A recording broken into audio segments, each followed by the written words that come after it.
చంద్రబాబు విశ్రాంతి ఎరుగని ప్రజాపాలకుడు. ప్రజలే దైవంగా భావించే ఎన్టీఆర్ పార్టీని 3 దశాబ్దాలుగా నడిపిస్తున్న ఆయన ఎన్నడూ విశ్రమించిన పాపాన పోలేదు.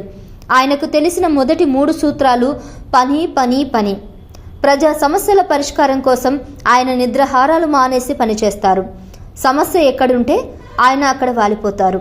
తాను విశ్రాంతి తీసుకోరు, అధికారులను విశ్రాంతి తీసుకోనివ్వరు. ఎవరైనా విధి నిర్వహణలో నిర్లక్ష్యం వహిస్తే ఆయన చండచాసనుడైపోతాడు. నిన్న హుద్ అయినా నేటి విజయవాడ విలయమైన చంద్రబాబు సకాలంలో స్పందించారు. బాధితులను ఆదుకునేందుకు అన్ని చర్యలు తీసుకున్నారు. గల్లీ నుంచి ఢిల్లీ దాకా ప్రతి ఒక్కరితో మాట్లాడి ఆంధ్రప్రదేశ్కు రావాల్సిన సహాయాన్ని ఆయన ఏర్పాటు చేస్తున్నారు. రాష్ట్రంపై వరుణుడు తన ప్రతాపాన్ని చూపించి వరదలతో ముంచెత్తితే చంద్రబాబు వెంటనే స్పందించారు. వరద ప్రాంతాల్లో ఆదివారం మధ్యాహ్నం నుంచి సోమవారం తెల్లవారుజామున 3:30 వరకు పర్యటించి ప్రజల కష్టాలను తెలుసుకుని వాళ్ళను గట్టున పడేసేందుకు అన్ని చర్యలు తీసుకున్నారు. అలా హెలికాప్టర్లో తిరిగిపోయే బ్యాచ్కు భిన్నంగా చంద్రబాబు నీటిలో నానుతూ ఇంటింటికి తిరుగుతూ ప్రతి ఒక్కరిని పలకరించారు. ఎవరికి ఏమి కావాలో తెలుసుకుని ఏర్పాట్లు చేశారు. బాధితులను దగ్గరుండి సురక్షిత ప్రదేశాలకు తరలించారు. ఆహారం, నీరు అందించే ఏర్పాటు చేశారు. కేవలం 2 గంటలు విశ్రాంతి తీసుకుని మళ్లీ విజయవాడ వరద ప్రాంతాల్లోకి వచ్చేశారు.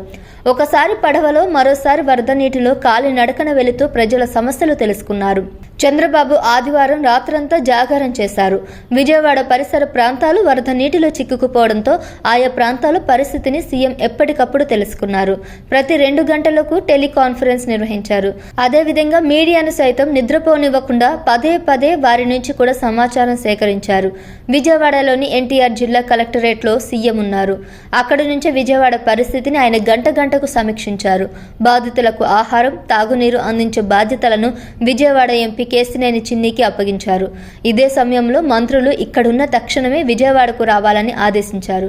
ఆకలితో అలమటిస్తున్న వారిని ఎంత రాత్రి అయినా కూడా ఆదుకోవాలని, వారికి పులిహోర, పెరుగన్నం తక్షణం అందించాలని అన్ని ప్రైవేటు హోటళ్లను చంద్రబాబు ఆదేశించారు.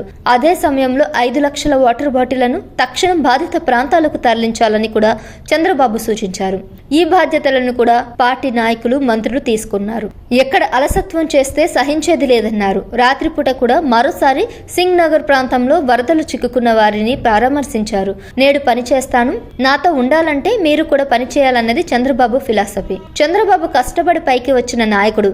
ఒక సామాన్యుడిగా ఎదిగిన ఆయనకు పామరుల సమస్యలు బాగానే తెలుసు. అందుకే రాత్రనక పగలనక వారి సమస్యలు పరిష్కరించేందుకు ప్రాధాన్యమిస్తారు. సాధారణంగా వరదల్లో జగన్ సీఎంగా ఉన్నప్పుడు ఆయన బయటకు వచ్చేవారు కాదు. పరిస్థితి విషమిస్తే హెలికాప్టర్ ఎక్కి ఏరియల్ సర్వే చేసేవారు. ఇక తప్పదు అనుకుంటే కొంతమందిని తన దగ్గరికి రప్పించుకొని మాట్లాడి వీపు నిమిరి పంపించేసేవారు. జగన్కు ప్రజల కంటే ప్రోటోకాల్ మాత్రమే ముఖ్యమని చెప్పుకునేవారు. చంద్రబాబు అలా కాదు, చాలా డిఫరెంట్. ప్రజలే ఆయనకు ప్రోటోకాల్. సహాయ చర్యలు పగడ్బందీగా జరగాలన్నది ఆయన విధానం. అందుకే ఆయన్ని ఇప్పుడు ఆంధ్రప్రదేశ్కు సీఈఓ అని ఒకే ఒక్కడు అని పిలుస్తున్నారు. Please subscribe to KTV Telugu channel.